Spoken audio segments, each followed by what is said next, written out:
Welcome back to the Place We Find Ourselves podcast. I have Cyndi Mesmer with me today. Cyndi, it's good to see you. It's good to see you, Adam. Thank you for inviting me. You have been on the podcast before for episodes 75 and 76, and you were the person who talked about intentionality. You don't need to do a full introduction, but just by way of reminder, say a little bit about who you are, where you are, what you do. Sure. I am married to my husband, Steve, who is also a therapist. And I have 5 amazing children from the ages of 13 to 23. And my husband and I own a group practice here in Crystal Lake, Illinois. And then I also work for the Allender Center as a supervisor, trainer, teacher, and just love doing that work. So that's a little bit about me.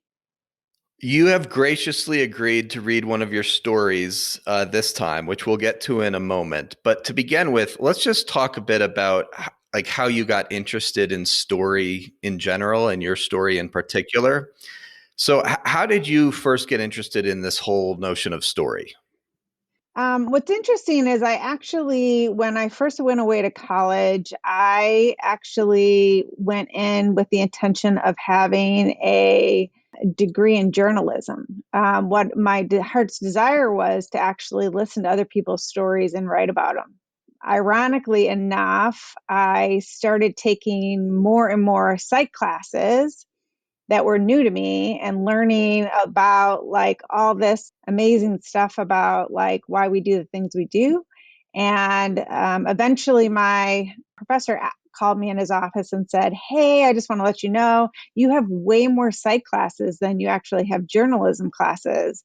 Are you sure you don't want to switch your major?" And I said, "Well, I never really thought about it." So I ended up switching my major to psychology. And so I got a major in psychology and Bible. And then from there, went to grad school and got my master's in counseling. And so I've always been intrigued by story, hearing people's stories. I thought I was going to be a writer of people's stories. And what I've found is, in a sense, I'm a listener of people's stories, and then I help them rewrite their stories to be more true and coherent. And then I went into counseling practice, and I was also working at a church in pastoral care, developing a marriage ministry. And the Allender Center approached pastoral care at this church and said, "Hey, do you have a group of people? We're trying this new thing, like a narrative training. And this is the first year we're going to do it. And we were wondering if you have a group of people that would volunteer to come and do this. It's going to be 4 weekends." And I was like, "Sure, that sounds fun." I thought I was just going to a conference, really. And I'm like, I have 5 kids and they were really little at the time. And I'm like, sweet, that'd be like a weekend away. It'll be fun. It'll be like, I love learning. I'll just sit back and take notes. I really actually had no idea what I was stepping into. I had no idea the kind of content I was going to learn, but I had no idea what bringing my stories and having my stories engaged and having things spoken into my story that I had no idea about. That was like in 2011, I think, when that first started. And I have been part of the Allender Center ever since in one capacity or another. And so that's how I actually became officially transformed. I would say transformed by more narrative story work. It changed the way I see my clients. It changed the way I do my practice. It changed the way I parent. It changed the way I do my marriage. It really actually changed the way I see the world. And I love it. It's fun. It's a lot of fun. So 2011, we could say you began engaging your story. Correct. And what was it like to begin that process? Because you were a therapist, you'd Yep. been engaging other people's stories, but 2011, you take a much deeper dive into your own story. What was that like for you?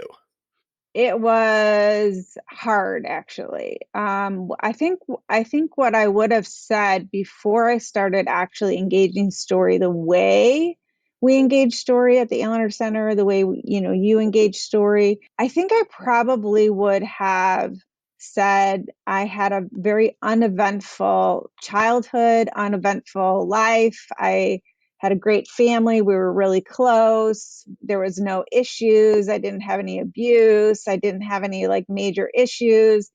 And so when I started to step into my story, I realized how much I was doing my clients actually a disservice by not working on my own stories, by not realizing actually what I had experienced. I remember in undergrad, I wrote a family of origin paper, and I still have that family of origin paper. And it's really painful to watch or to read because, like, it said, like, oh my gosh, like everything was great. It's great Christian family. Grew up in this lovely Christian home, went to church like 5 times a week. Everything was perfect. Like it's nauseating right now to read. And not because I didn't experience some goodness growing up, but just because it wasn't a true story, because I hadn't actually worked on my story. So when I first started working on my story in 2011, it brought up so much emotion for me. Anger, it brought up sadness and deep grief. It brought up confusion. I'm an 8 on the Enneagram, so I did a little bit of battle with my facilitator because, like, why not? An 8 is definitely a challenger and doesn't feel uncomfortable with conflict. And so when he started to name some things about my family, of which I had a strong loyalty to my family, a really unhealthy loyalty to my family, I was really mad. And I'm like, who are you? You don't know my family. So I battled quite a bit with him. But what was interesting is, like, I really did experience his goodness for me, his kindness for me, and to experience his goodness for me and him to be able to speak truth that like landed in my body. Like my body knew it was true, but like everything I had been taught was just so different than what he was naming. So it was hard, to be honest. It was really hard initially. Yeah, I mean, there's something profoundly disorienting about the shift from your undergrad paper on family of origin, where I have this is my family and it's good and it's rather uneventful. There's something so disorienting about shifting from that to no, actually, there was some trauma, there was some abuse, and I did not know what my story actually was. No idea. And to do that like as an adult, when we've been out of the home for years, decades, as a therapist, it's profoundly disorienting. Totally. And kind of like a sense of like, I had already been doing therapy for over a decade. Part of me is like, I'm so sorry for my new clients of how ignorant I was. And I could have offered you so much more. It was very disorienting. And yet it was this bizarre thing, Adam. I was like it brought such life at the same time. So it was disorienting, but I wanted more. I wanted more. I wanted more truth. I wanted more freedom. And so there was a lot of ambivalence about it, like lots of ambivalence about it. And I still like war to this day with different parts of my story. I still war with issues around loyalty with my family. So I will be working on my story my whole entire life, and hopefully increasingly becoming more and more free so that I have more freedom to offer other people. Because I really believe that, we say at the Allender Center, you can only take people as far as you've gone. I've worked hard on my story. I've worked really hard on my stories, and I have so much more to go. What obstacles got in the way at the beginning, or even 2012, 13, 14? Like, as you're a few years in and you're naming things that you had not named and you're grieving things that you had not grieved, what stuff got in the way of progressing? Yeah, my family had a really strong, I would say mostly unspoken loyalty rule. Like you do not diss the family. There was a narrative about my family that they were close intimate family, good Christian. We were seen in the community, and our church is a really kind of family that people want to be. We were very different at church than we were at home. So the loyalty to my family and the narrative that was groomed in me from the very beginning was definitely a roadblock hard. I would also say that for me personally, the things I grew up in learning in the church about what it means to be a good Christian, what it means to be a loyal child, what it means to be an obedient child, what it means to be a woman. I grew up in a patriarchal type system where women didn't have as much right to speak or to lead or to speak against things. And so I think I grew up even in the church. There were pieces that I would say suddenly invited to believe about who I am and who I need to be. And if I wasn't that way, there was a lot of shame that came with that. And so naming things, harm that I've experienced, or naming what's true about my family was opposed to what it was supposed to be like based on what I was taught in my church. That was a big piece that got in the way of me being able to work on my stories. And then I think I really actually personally didn't want to experience the grief of naming what was true. It was so, so incredibly painful. And I don't think we can understate that. Just in my own practice, in my own work with people, this is one of the fundamental roadblocks. We, myself included, we do not want to suffer the grief of what was true. We don't want to feel in our bodies the heartache of what we suffered as an 8-year-old boy, as an 11-year-old girl. Yeah, and I'm so mindful that you and I are doing this podcast. We're talking on Saturday between Good Friday and Easter. And so how ironic is that we're talking about grief and sorrow and pain when this is the day that in Christianity we speak of Jesus going to hell and experiencing the death and the heartache and the grief of what Saturday was for him. And I actually didn't want to experience that. I liked my blissful, lovely narrative. The new narrative was actually really quite painful. And once you start naming what is true about your narrative, you have to change your life based on what's true. And that creates a lot of disruption. And it created a lot of disruption in my family. It created a lot of disruption, mainly in my family of origin. It created a lot of disruption. And so that was hard. It was really painful. But I really, really, really wanted more freedom. I wanted more freedom for me. I wanted more freedom for my kids. I didn't want the legacy of what I was given to be passed to them. I just didn't want that for them.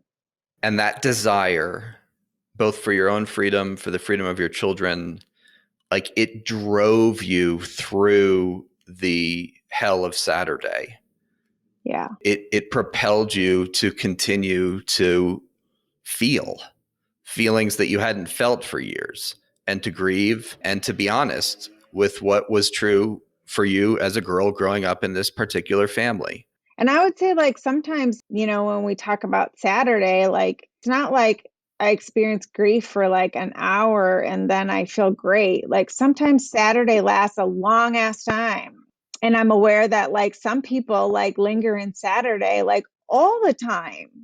All the time. Our BIPOC friends, they live Saturday. And so we're not talking about I'm going to step into a story, I'm going to feel really sad, and then I'm going to be all happy and stuff. There were seasons in which I felt like I was in Saturday for months, if not years. And the essence of Saturday is you don't know it's going to be okay. We forget that because we know how the story ends. We know that the resurrection happens. But on Saturday, the women didn't know it was going to be okay. As a matter of fact, everything pointed to the fact that it was not going to be okay. Right. And I think that's what grief feels like is when we're grieving, we don't know it's going to be okay. That's the nature of the Saturday experience. And we don't know that we're going to come out of it. And we don't know that the tears are going to stop. And we don't know that there's going to be anything approaching resolution or calm or joy. It's not uncommon for me to like have conversations with my husband, and I'm like, are you sure like this season's going to pass? I just need a little bit of reassurance. In general, I'm a super hopeful person. And so that has saved my life, I think. But every once in a while I'm like, Steve, like I just need a little bit of like, we're going to make it through this. Like this season will pass. And so you're right. Sometimes it feels like it's never going to end. So you have volunteered generously to read one of your stories. It's a story of you as a freshman in high school, and I'm wondering if this would be a good time to read it. Sure, I'd be happy to. It is a beautiful sunny day, and I gaze up into the sky and see big, white, puffy clouds. Through those clouds, I feel the warm sun on my face.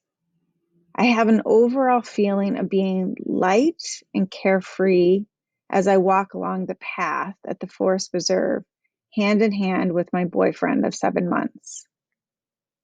As we walk on the path, we talk about many activities that we do together: hanging out in church, leading the junior high youth group together, hanging out at the mall, or playing catch in his backyard. Our friendship and our connection has grown so much. I chuckled to myself as I remember being initially turned off by him. He was overly eager to date me, being the new girl at the church, but I was not interested. He seemed too smart, too uptight, and too overly moralistic.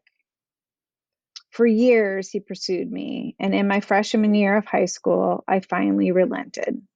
I had just come off a painful breakup, and Mike's attention was now more welcome. Now, 7 months later, my heart felt bound to his. I was certain that we would one day marry.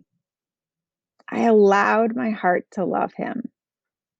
I had never given my heart and soul so fully to anyone before him. I loved our relationship. It was really playful, it was deep, it was active. This was the true thing. As we walked, we fell into our familiar banter. We talked about our friends and the upcoming church camp that we would be attending, summer vacation plans, and more. I was so happy. It felt good to belong to another, to be so connected, to be seen, and to be loved. These were things I did not experience in the home I grew up in. Being the middle child of six, there was little energy left over for my parents to attend to me. In addition to their low energy, my father was rarely home, and my mother was tired and weary, and grateful for my independence. I did not require much help or care. I grew up in a cold, non-affectionate home. By comparison, the attention Mike showed me was as warm and very much welcomed.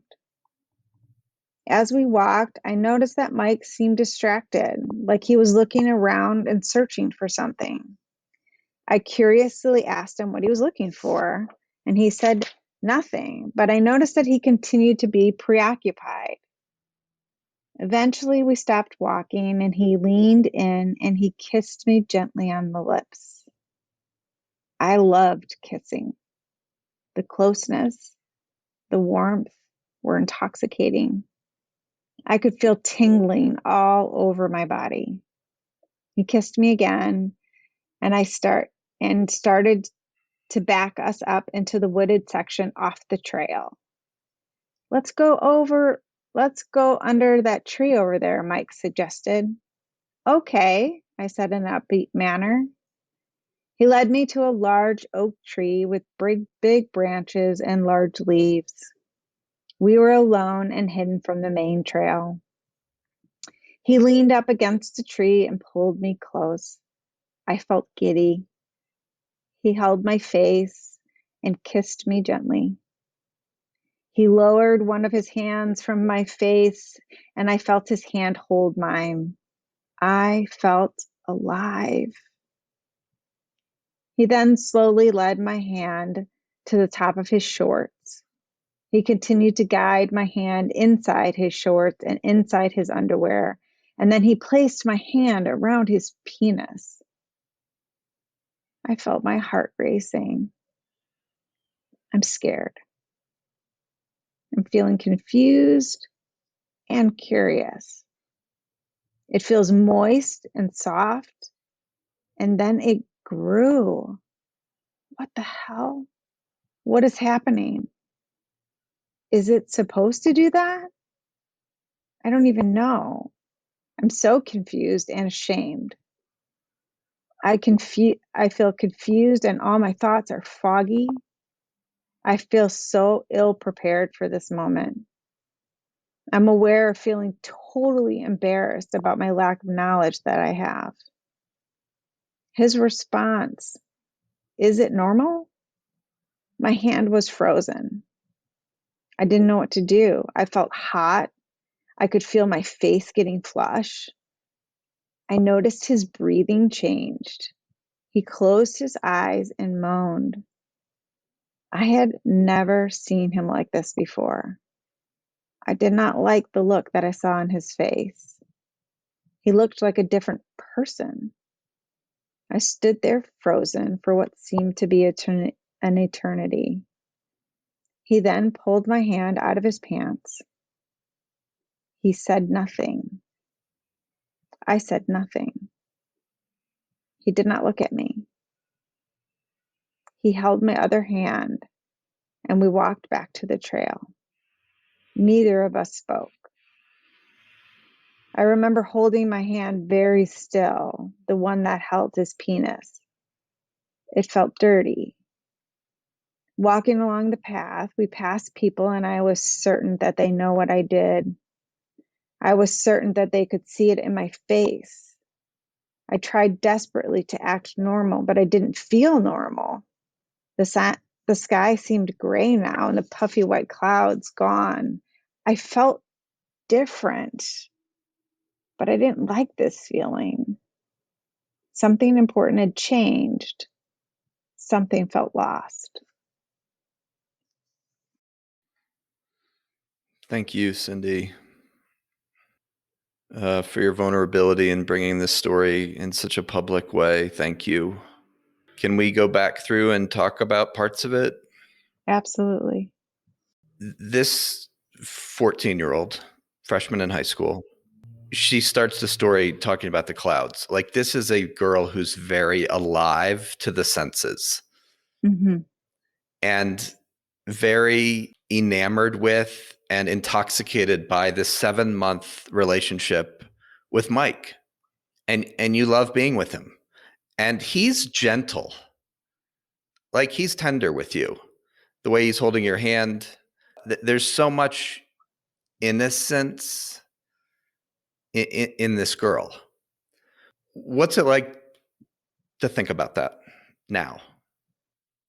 Your choice of the word innocence has not always been a word that has been a word that's been hard for me to embrace in the past. And so I'm aware that, like, yes, I think this young girl was like full of life, full of energy, alive. Like, she was so alive.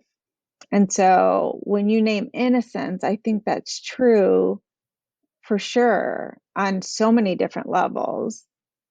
I think the majority of my life, I wouldn't have used the word innocence. I used the word clueless, Yeah. which is so harsh and unkind. And so when you use the word innocence, I think I got to a place of innocence, which felt more kind to her. But she was a very full of life young lady.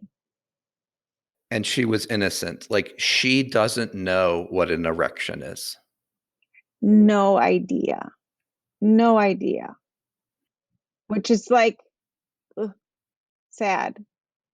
Well, it's innocent. It's just innocent. Hmm. Like this is a sweet romance with an innocent girl who does not know what's happening when his penis starts to grow. Like the innocence of this girl is, I don't know what other word to use. I think I had a lot of contempt for her because of her age, being that innocent at that age, not knowing. And there's lots of reasons why I didn't know that I was set up for, but she didn't know a lot. She was really quite sheltered and yes, innocent. And so it scared me, actually. It really scared me. I'm like, what is going on? Like, what is happening? And like, I was frightened, terrified. Yeah, and you froze. Yeah, I froze.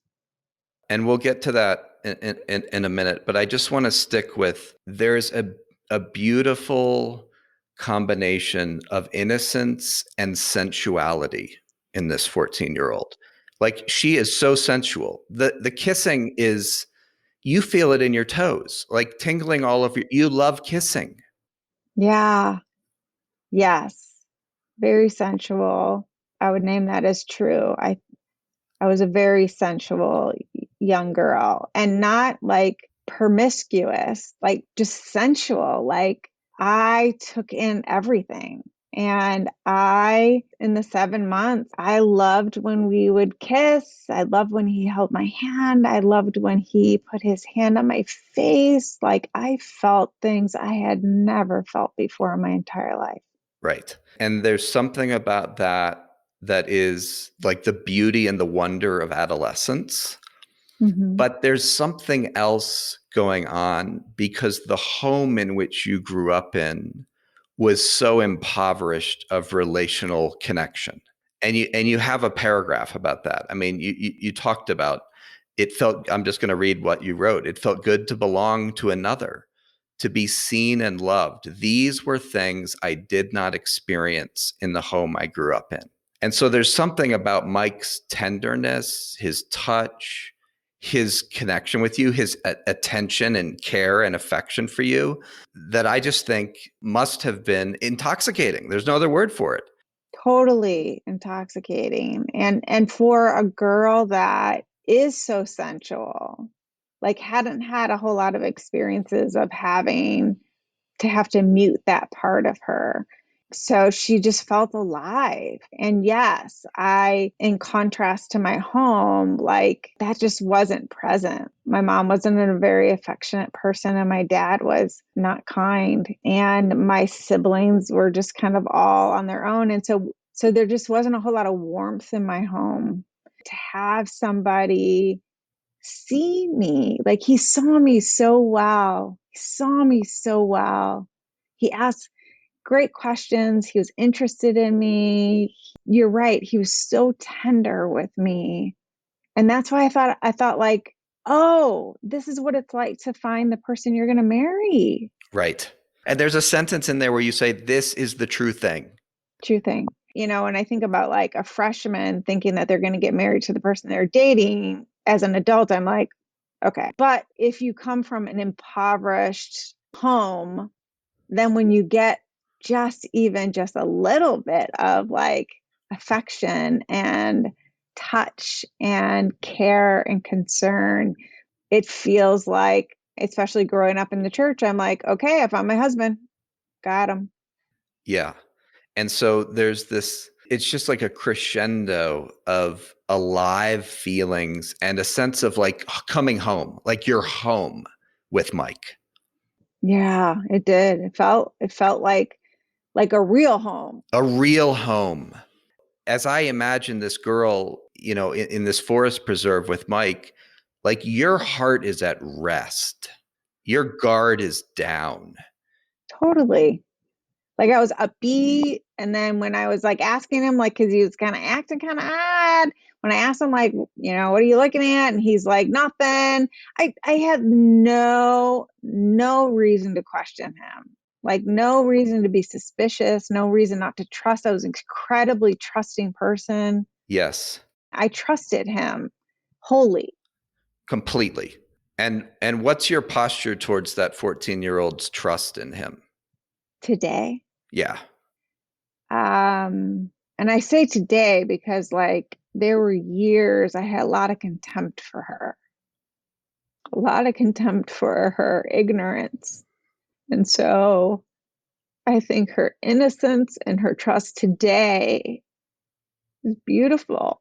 Hmm. Yeah. But that hasn't always been. That was a hard place to get to. And so even your face, like your posture towards her innocence and her trustingness is one of blessing right now, or at least well into blessing, even if there's still something of contempt. Like you have, this is a hard fought battle for you to bring yourself to bless this 14-year-old's trust in Mike. Yeah, and I would name it as good. I think that's what I was made for. I was made to be a trusting person. I was made to be somebody who was really hopeful. I was made to be somebody that was really giving of my love and receiving of love. Like that's who I'm like so made to be. And it's beautiful. And when I'm in that place and can freely be that, like that's the best version of me, to be honest. Now that I know that, when I look back and look at her, I'm like, she's beautiful. Hmm.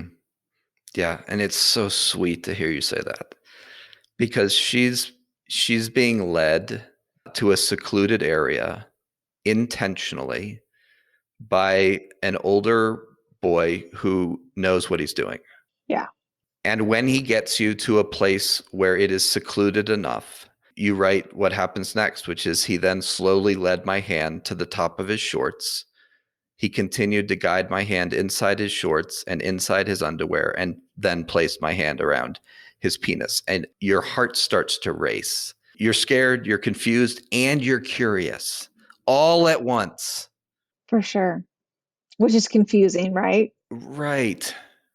Right. To feel that complexity of those emotions of scared and curious, intrigued and confused, that's a lot. And this is happening, even if it happened slow, because he was gentle and he was slow. There's nothing forceful about this, but it must have happened in a nanosecond for your young heart. Yeah, for sure. And it felt like it was in like slow motion. I think I wrote the confusion kind of came in, the fogginess came in. Yeah, I was both scared and confused and curious. I know definitely now and definitely back then, I didn't like not knowing. I was often caught not knowing things based on not being taught what I needed to be taught. And so being caught not knowing things was not a new experience for me. And it had often come with embarrassment and humiliation. So I have all that going on all at the same time. And I feel like I should know. I feel like I should know. Hence all of the shame. I mean, there's so much, there's not just the sexual shame of what is going on here as his penis is growing and my hands wrapped around it. There's also the shame of here I am again, caught off guard. I don't know something and I should know it. Yeah. And to be honest, I think, Adam, like for sure there was a lot of shame about a sexual activity coming from a really rigid church and going like, oh my gosh, there's so much shame there. But I think the louder shame was that I was unaware, that I didn't know. I felt stupid and unaware, and I didn't do my research once again, and I got caught not knowing. At that moment, in no way did I blame him for anything. I thought it was all my fault. I thought I was like, this is just normal, and I am once again caught off guard.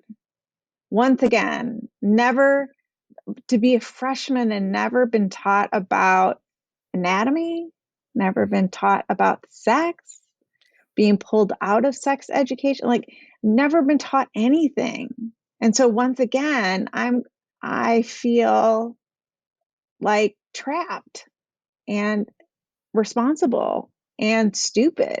And so I think like I had so much shame and contempt for the part of me that just did not know. It was a setup. Years in the making. Years in the making. And it's important to name that there's no consent here. That freshman girl couldn't say no. She's frozen. And therefore, she couldn't say yes.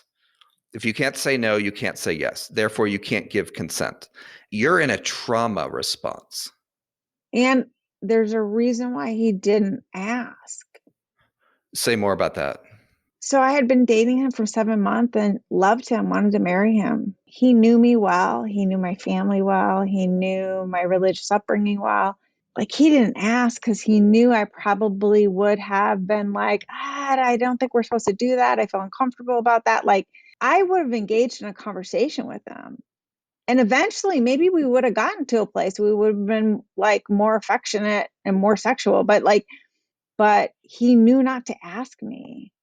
And so he didn't ask me. He didn't talk to me about it. He didn't tell me what he was doing. He lied to me. He assaulted me. That was a hard word for me to say at some point. Like that was an assault. Yes, there's zero consent. None. There was no yes. And I think the no words afterward are super significant for me. Say more about that, Cyndi. Like him not looking at me, him not talking to me, him not saying like, how are you? Was that okay that I did that? I'm sorry. Like, and no words whatsoever. No words. I needed words so desperately. I needed his face and I needed words desperately and because he didn't speak, I carried all the shame for decades. I didn't tell anyone. It's as if this is a different Mike than 10 minutes before. Yeah. The tenderness is gone. The attention to you is gone. He's not talking to you. He's not looking at you. No. And so then the kind of like disgust that I was feeling only got accentuated by his lack of talk of me. And I took on the disgust, not only from the people walking on the path, but from his lack of talking to me. And I didn't know if it was the disgust because I didn't do it right or I did it wrong or we did something bad or like there was all that, all that. It's way more than a 14-year-old girl with your story could hold in her body. Mm-hmm. And your hand, like I just imagine your hand almost like this red hot, frozen, dirty, shameful thing that is just hanging there. Yeah, totally. And you know what's interesting is like I've worked on this story. And so sometimes like when I'm working at the Allen Center, I'll read it for like a group so that they can like see what it's like to read a story. And the last time I read this story, I could actually feel the actual come on my hand. I could feel that on my hand for the first time. And I had read that story probably over a dozen times. There's a sense of like, oh, I never even took that into consideration that I wouldn't have known what to do with that. Like, do I wipe it on my clothes? What? It marked you. And when we read our stories, sometimes we connect to them in such a bodily way that when you read the story, you felt the cum on your hand because our bodies hold memory, particularly traumatic memory. Yeah. What did you do with that experience, Cyndi, which was recent when you read your story and this happened? What happened for you, Cyndi? I think you're right. Our body holds memories and it doesn't give us all our memories all at once.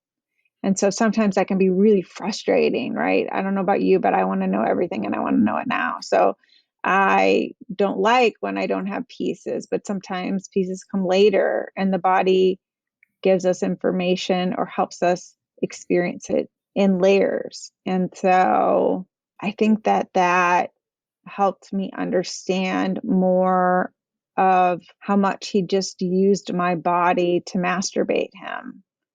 I think that gave more language to that. I think he wasn't in any way concerned about what was left on me. I think it allowed me to see him differently. Like I questioned the pursuit of me and how he meticulously pursued me for a long time. I questioned a lot about the relationship. And so I remember walking on the path, but the rest of the story I don't remember. Mhm. And maybe someday I'll get more memory of that.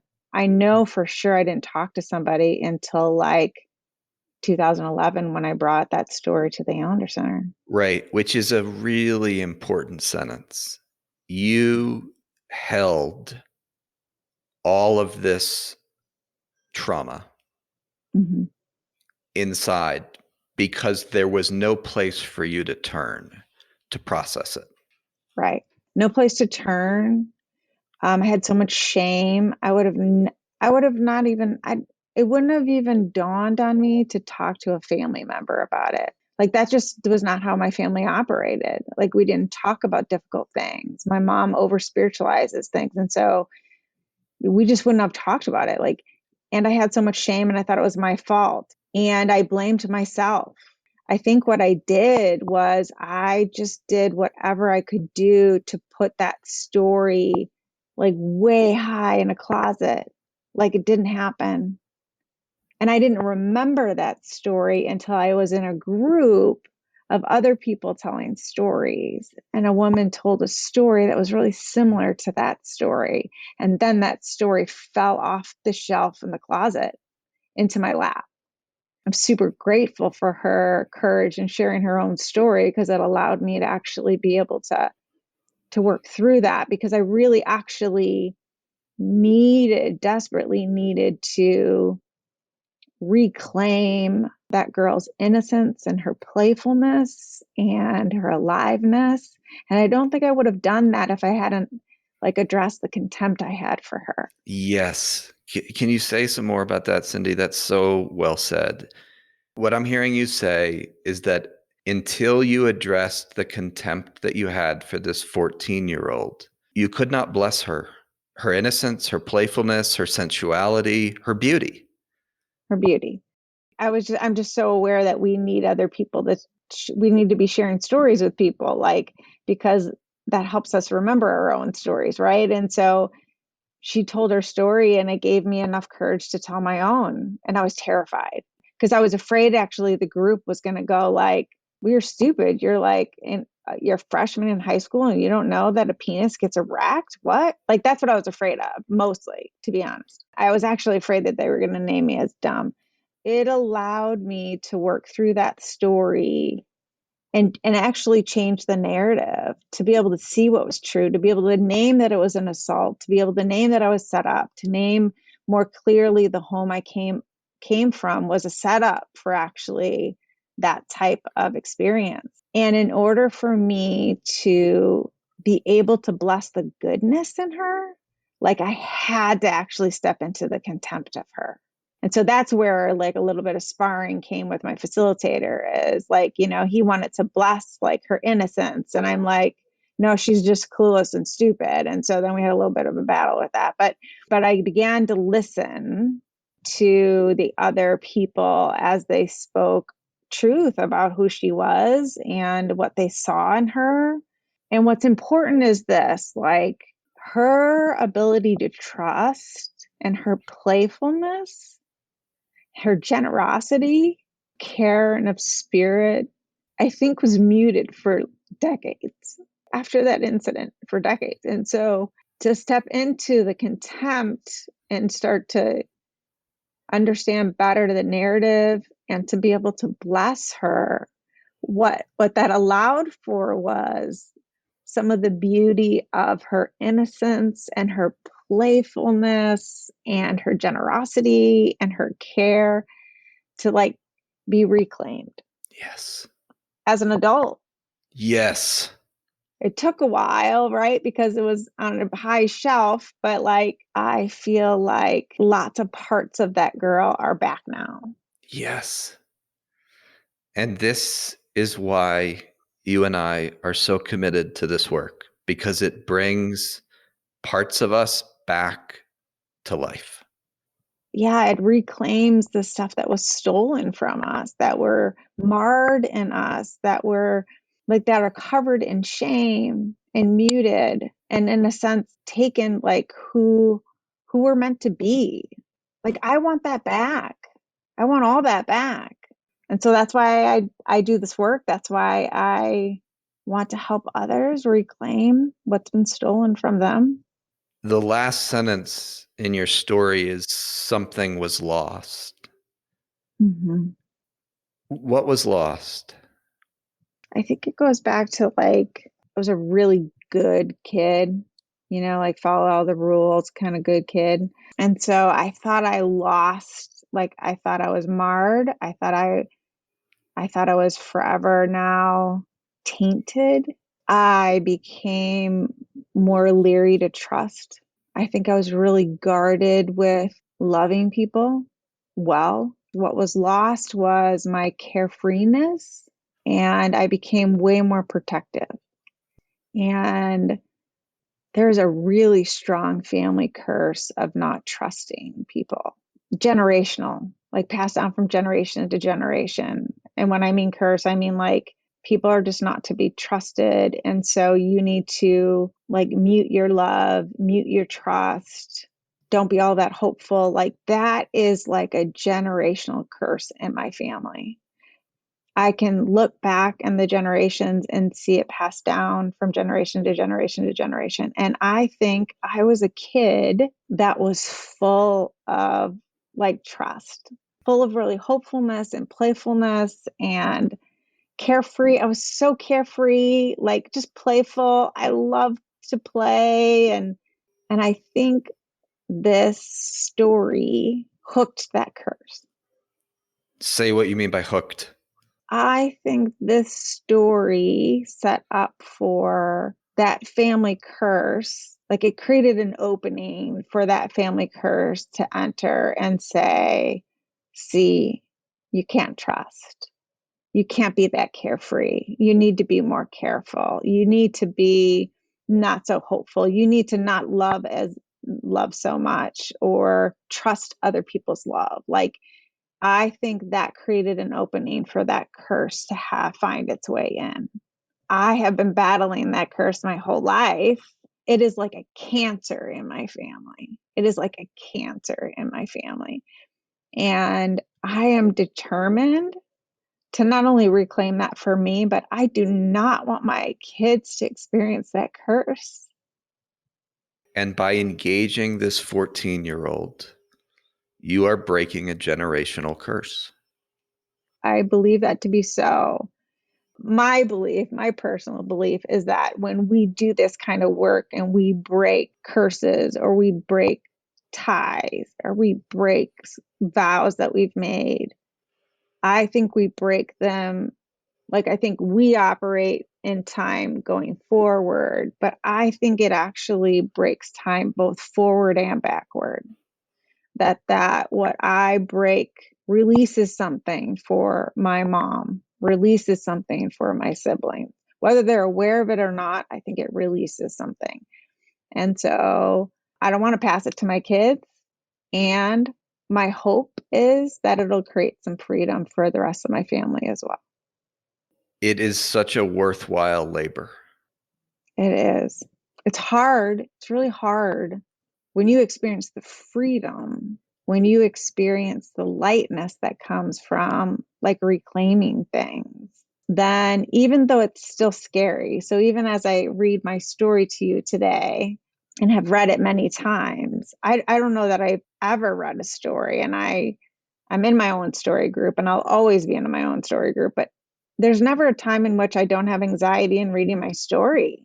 But I will never stop, because like each time I engage my story, even if it's a repeat of a story, like something else, something new arises that's helpful, that creates freedom for me, that helps me reclaim, like, I think who I was actually meant to be. Yes. Cyndi, it is such an honor to have you on the podcast. I really don't have words to express the gratitude for your vulnerability in bringing this story in such a public way. So all I can say is thank you. Thank you. You're welcome. My pleasure. My hope really actually is that just like that woman who told her story in the group and it had a box drop off my shelf that I had hidden for decades, my hope is that my story will create some courage for someone to tell their story and them experience some freedom. So that is my hope. May it be so.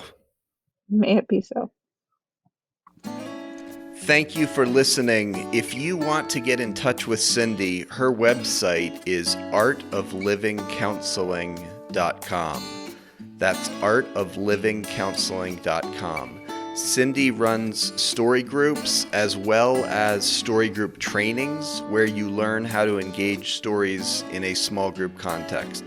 You can read about all of her offerings at artoflivingcounseling.com. Have a great couple of weeks, everybody.